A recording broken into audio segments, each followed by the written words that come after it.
Well, good morning, good afternoon, good evening, wherever you are in the world. We are excited to be here with you today and on Co-working Live with Red Worldwide. I am thankful that we have a community of participants that show up every day, and we have people who are actually showing up on our page. Every time we go live, they get, if you've liked and subscribed, to the podcast, you get some sort of notification and you know that we're going live at that time, and you're able to log in to gain access to what it is that we have and that we'll be sharing on that day. And so, with that said, today is Wednesday, and on Wednesdays, we talk about creativity and innovation. We talk about, how these things affect you in business and what it is that you need to do to maintain it. How do you stimulate it? How do you make sure that you're constantly able to iterate or innovate, in your area of expertise, or what it is that you're doing in business, or even if you're a career bound person and you are an executive or you're working a regular job, you still need to maintain creativity and innovation. And so we're going to really dive in today and talk about the tie between wellness and business innovation, because a lot of the time we don't really think about how our being well or feeling well can really affect our ability to be creative. And I want to point out a few things. I'm big on case studies, and so when we start talking about things like this, I always want to point to businesses who do it well. uh, so I've noticed that, Apple and Google and Amazon, have some really interesting ways that they make sure their employees are able to remain creative. One of the things that I was very impressed with was the pods.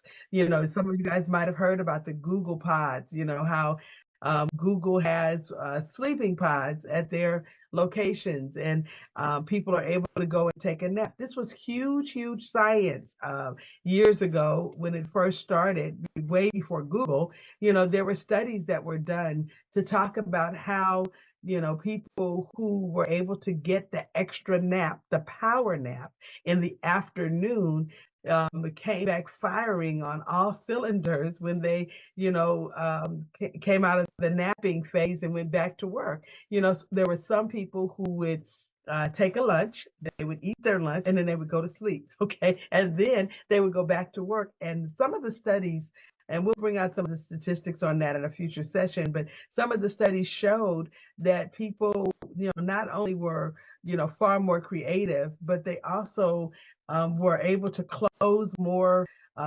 deals. They had a higher closing ratio, when they were able to rest and refresh themselves in the afternoon. We noticed this being the case in other countries as well. And I don't know if anyone knows, who's watching this, about how, in France, they have, these longer lunch periods, and everybody breaks for lunch and they come back, and then they continue their day. And I remember years ago, looking again at some of the studies on what that did for creativity, how it affected kids, because kids were in school and they had to take these 2 hour, 2.5 hour lunches, and go back to school later on in the afternoon. But they were far more creative. They did not fall asleep in class, and they were able to be more functional. They learned better. There was this stick to itiveness that happened with their brain, for whatever it is that they were learning in the afternoon, that was very, very different because of the nap. So I'm saying that, we want to be looking at the things that we can do. I love the ecosystem that's at Apple, the way they've created their environment, at their locations, and what they've done for people to make sure that they have a feeling of wellness and a feeling that somebody's concerned about them and how they are feeling, on a daily basis. One of the things that we do at our office in Fort Worth, we have a wellness room. And so the wellness room is available to be used by any person that's at our office. Uh, but it's mainly for the people that work there more than it is for the people that come, outside of work. When we had several offices, in our location when we had everyone working in the office. Now everyone's working from home, but when we had everyone working in the office, we had also a room that was designed for people to go and rest. They could take a nap. There were all sorts of wonderful wellness items in the room that helped people to be more, relaxed. And even if they needed to come and take 15 minutes or 10 minutes to just get away. And I had clients that actually would come and ask if they could sit in our room, which was an amazing thing, just so they could refresh themselves and get their lives together. So it was quite interesting. People that would just stop by at lunchtime so they could sit in our room. But yeah, so we have the general wellness center, our wellness room there at our location, but we also had our own private one for our company, because it's a shared office space with other companies. So we really do believe that mental health gets improved, physical health gets improved. There's a better work-life balance, and you're able to integrate, wellness into your business strategy. It does make a difference. So let's kind of talk about this because it's really important. One of the main things that I want you to understand is that mental health has become a big deal. And it's such a big deal now that people are beginning to have more conversations that are centered around mental health, and the shame and some of the stigma that used to be on the mental health conversations have disappeared, and they're starting to become a thing of the past because people realize that we have to prioritize our mental health and our emotional well-being, and the well-being and emotional health of our people that are working alongside of us, people who work with us. And I hesitate to say work for us because, I believe in us working together to accomplish a purpose. And so when you have people that are on your team, they're on your team. And the more you're concerned about the team, the better outcomes you'll have. And so we kind of talked about that a little bit in our session previous. But let's kind of look at this today from this standpoint that we have some examples. Starbucks is another company. And if we did a case study today on Starbucks and the way that they prioritize mental health and emotional health, we would learn a few things. There are things that they make happen for their employees.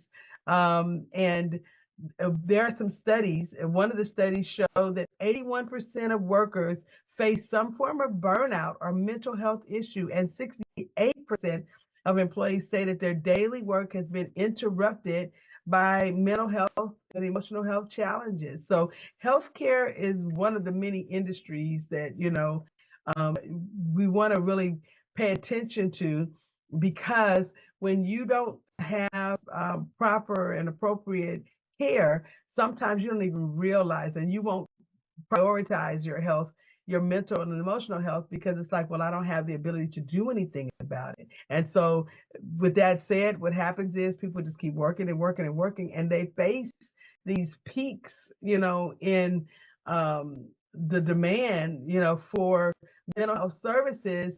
People ending up at, the hospital at an emergency because of the fact that they didn't know how to prioritize. So some of the things that you can do, you can take mental health breaks, and it's okay for you to take a break. And you don't necessarily have to explain to people what it is that you're doing. Just that you're taking a break is really, really important for you to be able to prioritize your mental health. I went through something early in my 20s where I didn't realize that I had had a mental health issue. It's something that had occurred, and I lost all of the memories with regards to certain things that had happened in my life. And as a result of, me getting better relationships and people in my life, and things felt more, um, comfortable for me, what ended up happening is all my memories came back at once. And it wasn't the easiest of processes to walk through that. And I mean, at 22. And so I'm sharing that because people don't always understand that there are different types of emotional and mental health issues, but we have to foster, you know, the kind of I would say climate in your business to help people understand that it is okay. We can problem solve and make sure that we are providing the kind of support that you might need as a person who is having, a mental health challenge or an emotional health challenge. So we want to highlight it with regard to this, the importance of a supportive culture that encourages open conversations about mental and emotional well-being. It's really, really important that you are transparent and that people are able to, understand the role that it plays, and that mental health plays a role in innovation. There's a wonderful article, and I'll put this in the chat here, and I'll make sure it's available also for people who are online on YouTube. That's on LinkedIn, by Milan Arakovic, and basically he's in cybersecurity, and he's a business automation specialist, and he does help people overcome challenges with technology, but he also talks about mental health in this article, and he talks about how it's a critical component, of overall well-being, and it has a significant impact on a lot of areas. But one of the things that it has a significant impact on is creativity. And so he shares in his article, that creativity being the fundamental element of innovation, it is not going to be something that people are able to do well if they have issues surrounding their cognitive, emotional, and psychological well-being. If they don't have the resources necessary to think innovatively, then they won't be able to push out something in a more creative way. Things are more mundane and they don't necessarily serve you or your clients well if you're not able to continue to innovate. So that's really important. Now, the second thing is physical health does also weigh in on innovation. You need to understand that physical well-being, including your rest breaks and water breaks, can boost creativity and lead to greater innovation. And there are some significant studies, and this one is another one that is available in LinkedIn. And so I'm throwing this in the chat right now for people who are here with us live. And but I also want to make sure that people who are not necessarily live are able to gain access to this as well. I just threw the one from the LinkedIn article from Milan, but I want to actually throw this other one here from Daniel Kwabena Awusa, I'm sorry. And he talks about, the connection between rest and innovation, how taking breaks boost creativity. And so right alongside of what I was talking about earlier with regards to having the afternoon nap, he talks about how these particular rest breaks affect productivity. It is a common misconception that working longer hours is going to produce, more powerful and creative types of things, or it's going to make you, more productive. In reality, the research that he found showed that overworking leads to burnout and it has decreased creativity. I go back sometimes and look at things that I created when I was really, really tired and say, oh my gosh, I should have went to bed because I find out that, the more tired I am, the less,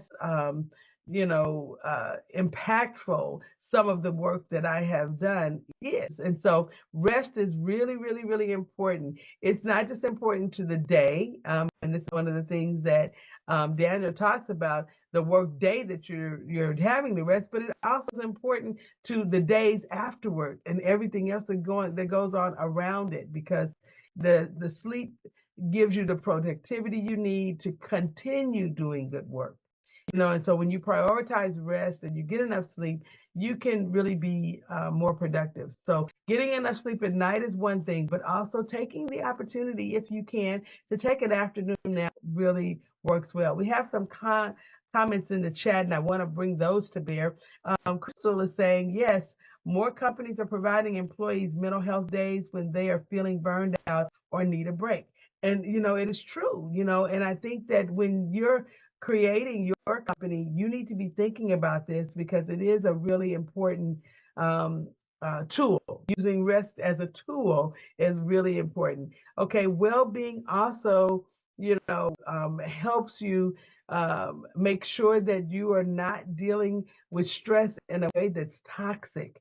Research is showing that activities such as meditation, prayer, um, mind body exercises and spending time on walks or in nature, they improve your mental health and well-being. And what I have found is when I'm really struggling with trying to bring some powerful concepts to light, when I jump in and I'm able to prioritize my rest and reduce my stress, what ends up happening is I end up with a much more a much more powerful run of ideas and concepts, and the lapses in my thought process are just not there. The fog that I would sometimes feel are not there when I'm able to take these times of prayer and relaxation. I've created, because I work from home most of the time, even though we have an office, I find myself working from home, more frequently than not. And so because I work from home,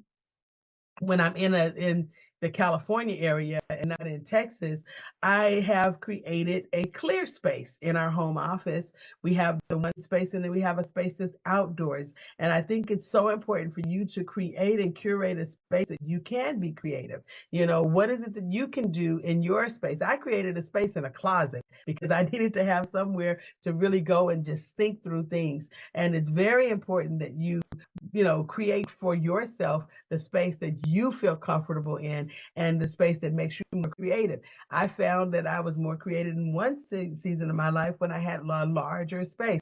So I would get out into nature and really, find myself with my, journal and my pen, okay, or my tablet, able to it made a situation for me to be able to take in more information and create more options for myself to hear the thoughts and to activate that part of me that needed to be activated so that I could create.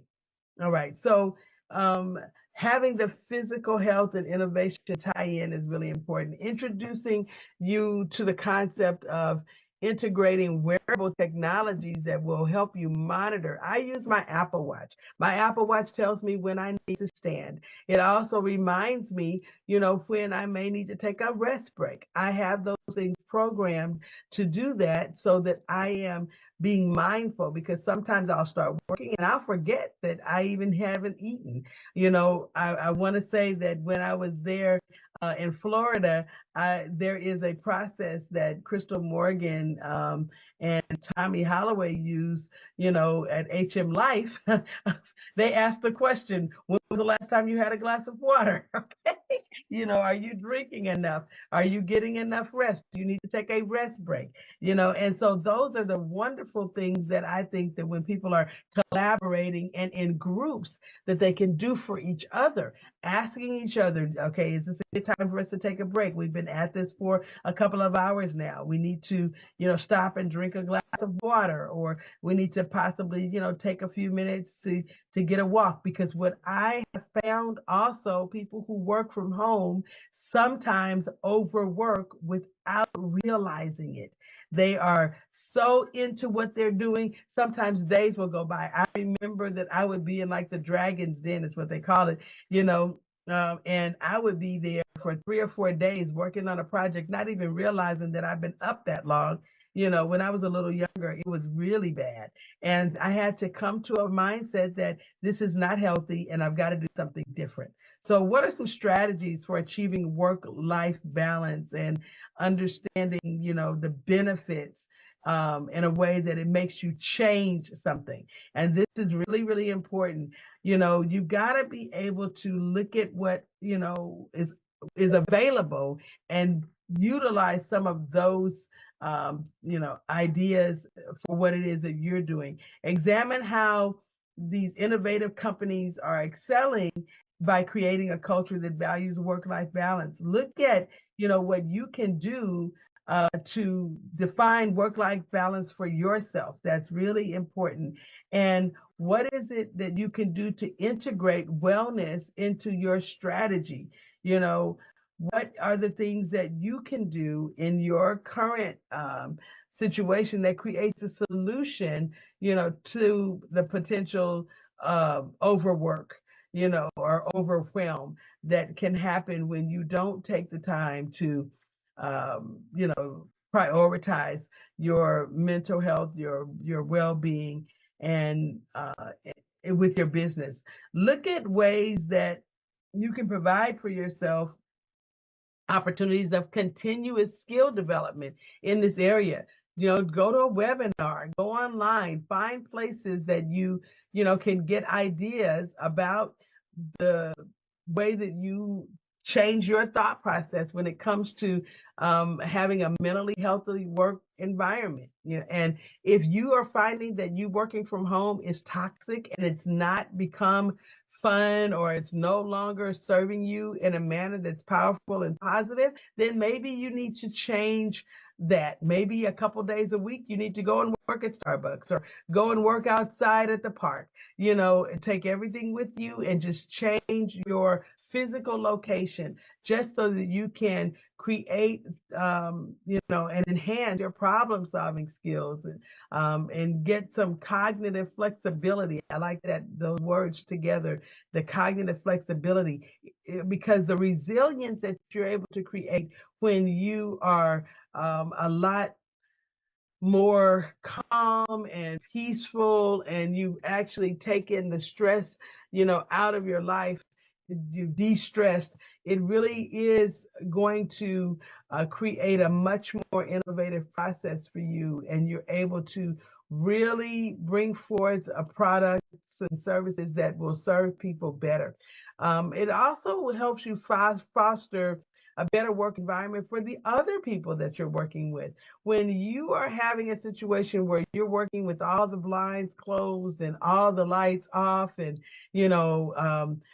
sometimes that can create an environment that is, unbelievably toxic. So you want to, create those times where everything is open, the lights are on, you are actually in a situation where you have real air coming in your windows and not the air conditioning. You've done some things to create these wonderful opportunities for yourself and those around you that are safe, for your creativity. So with that said, I'm going to open up the lines for people to share. And if there's someone that wants to um, give some examples of things that they're doing or that they've done, you can put it in the chat and I'll read it, or if you want to share it live, you can. But I think it's really important for us to, weigh in on this, because the diversity of thought that comes from being in a situation where you can hear about other people's stories and how they've made things safer for themselves or better for themselves as they've been working from home or working in an environment that is no longer toxic, is an amazing thing. Okay, so anyone want to share, feel free to unmute your mics and just jump in here.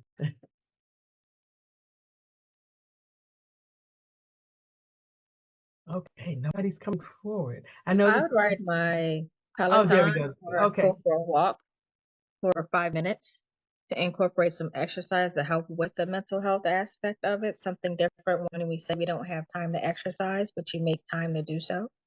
Mm.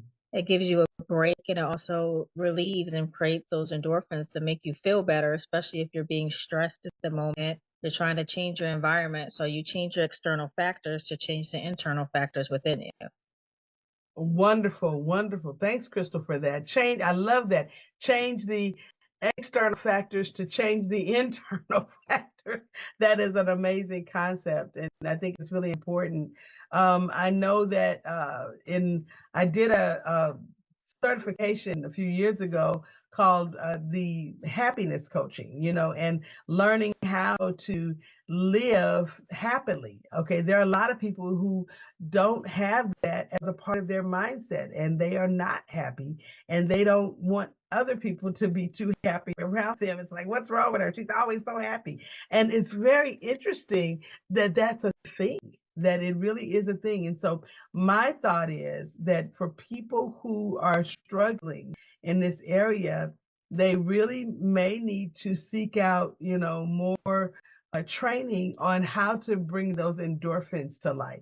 I shared with some in a recent time when we were kind of riding down the road about, laughter therapy. It's a real thing. And when I was in school getting one of the alternative health certifications that I have, we actually learned about laughter therapy and the statistics and the data with regards to how many people had been cured from cancer and lupus and some of these other types of debilitating diseases where they were not supposed to be any cures from laughter therapy. And they were able to document what they did, how it was done, and the exact time when the body began to respond to the happiness or the laughter. And so, one thing that you might consider is having times that you are practicing bringing yourself up to a level of the experience of laughter and happiness, because I think that it's very important for you to have these endorphins in your life. I know that, for some people, your faith tradition may be a little different, than others, but in our faith tradition and the way that we walk things out in our family, we ascribe to what it says in scriptures. And there's one scripture that I think about, that laughter doeth good like a medicine, and so it does create endorphins, and it is medicine to your body when you actually are able to laugh and have a joyful attitude. Crystal says, yes, laughter it can change your mood and emotions instantly with little effort. I see Kevin saying he's participated in laughter therapy. That's awesome. Kevin, can you unmute your mic and tell us a little bit about what that was like? Yes. So what I went through it was called laughter yoga. It wasn't really, I guess there was some stretching involved in it, but most of it was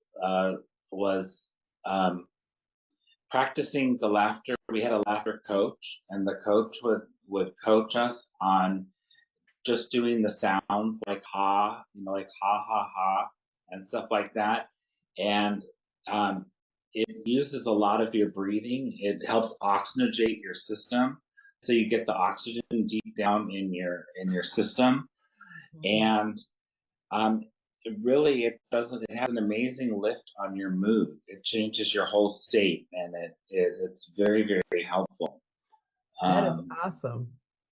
Yeah, I've seen some of the studies on just the syllable together when you have the ha ha and the he, what that can do inside of the body and what types of things it releases. So down to, you know, the laughter itself, being, of course, the key thing to release the endorphins into the system. But the other thing is that it also changes other hormones. And so that's another set of studies that we might want to bring in, in a future class. But I really wanted to, just kind of get people thinking about, the tie-in between wellness and well-being and creativity and your business. What will it mean when you're able to have some of these tools infused into what you do every day so that you can become more creative? And how will it change things in your company, when you're able to create and foster a culture of wellness, so that people are able to feel more confident about their mental health, their emotional health, their well-being, and what that can do, for making it such that they do a really good job. I see another comment here. The task will not seem so daunting. Absolutely. When you are able to really push out, a product, uh, and you can do it in less time because you've been able to handle some of the mental health issues or emotional health issues that you might have. You'll see the benefits, because for me, I have taken 25 years to write a book, and then I've done it in 125 days. If that's if you were able to see the difference there, it just was like, oh my gosh, I got to get this book done. I got to get this book done. I got to get this book down. And it was drudgery. Why? Because I was having such a difficult time balancing everything, and I had poor boundaries. I mean, everything bled over into everything else. There was never any rest time. I hadn't taken a vacation in years. I mean, it was just horrible, really bad. And when I was able to start, maintaining, some of the more powerful tools, that allowed me to rest, take rest breaks, changing my calendar around so that I was able to get an afternoon nap, fixing it so that I had, access to better quality snacks and things of that nature for the afternoon, like real fruit and not things in packages that had a barcode, those kinds of things. The water, quality water was, something that was really, really important. So, these are the things that I would push out there to you today. And I really do appreciate all of those who have participated. I have one other person. Laughter can be a form of worship and spiritual warfare as well. Absolutely, Kevin. Thank you for that. So, as we're, rounding the corner on closing out our session today, I want you to really be thinking about a few of the things that we said. I'm going to go back and, just summarize, but I want you to just really have this in the forefront of your mind, that prioritizing your mental and emotional well-being is really a business imperative. You need to make sure that you understand that the role that mental and emotional health plays in fostering creativity and problem solving is huge. It's not something to just discount or, say, okay, that's something that we could be thinking about. But in the context of business innovation, it is key. It's paramount that your mental health, physical health, and work-life balance are things that you are prioritizing. It is your responsibility. The other thing is when you're looking at physical health and innovation, I want you to be thinking about, integrating some sort of a technology to help you monitor and improve your health metrics. It may be something that you do on your phone where you set focus times that you're going to focus on what you're doing, and then times that you're going to take a break. That might be a way forward for you to get started, because if you're not able to include these rest and breaks in your day, you will not necessarily be able to boost the creativity at the level that you can when you do. It does foster greater innovation. You do end up making more impact when you are able to have that rest in between, and your physical well-being is, at a higher level. And then lastly, when you're thinking about your work-life balance, examine how you are making sure that you are balanced with your family activities, flexible work arrangements, holistic well-being, and approaches that you can put in place so that you are able to integrate wellness into every part of your business strategy. Okay, there is a real need, a vital need for leadership, people who are running companies, people who are starting companies, people who are models in companies because they're executives, to really prioritize these aspects and to model this behavior before others so that it becomes a culture and everyone is able to do it. With that said, we are moving forward with tomorrow being a part of our week where we talk about, having access to, some tools, the technologies and media, and how we can utilize them in our businesses. So please be looking forward to that. I see one more link in here, or not link, but a comment. It says there are apps such as Calm that can help with mindfulness breaks. Absolutely. I have Calm on my watch. I have Calm on my phone and on all of my tablets. And it's a very good tool to use to help you to get rid of overwhelm and to get rid of stress. Okay, a key point: prioritizing mental and emotional well-being is an imperative for business innovation and work-life balance. Okay, that's the point that we want to kind of stress out of everything we said today. Key point. And green noise, absolutely. Green noise is a great also for you to utilize as a way for you to take breaks and pay attention to some things. And I want to also bring out that people who are using or have never used the frequency music, you might want to consider that, because it actually will help the brain to go into a theta stage or delta stage or alpha stage. And those stages are indicative of different types of activity. So utilizing frequency music, you can find it on YouTube, to help you make it such that you've got some kind of background noise or something that is playing to help you get into these particular stages of mindfulness and rest, to bring healing to your body and to your mind. Okay, well, with that said, we're at the top of the hour. Thank you so much for being here with us for our co-working session today. We look forward to those of you who are going to be here with us tomorrow as we kind of round the corner and end our week. We look forward to those of you also who are going to be here Saturday for our Smarter Start Boot Camp. We've been having an amazing time in Smarter Start Boot Camp, and so we have some things we're going to be doing this week, and you want to be there. Must be present to win. Okay, I'm going to actually give out the audio book for those of you who were in the session yesterday. I talked about the Built to Pass audio books. If you come on Saturday, you'll get a copy. You'll get the link so that you can listen to it.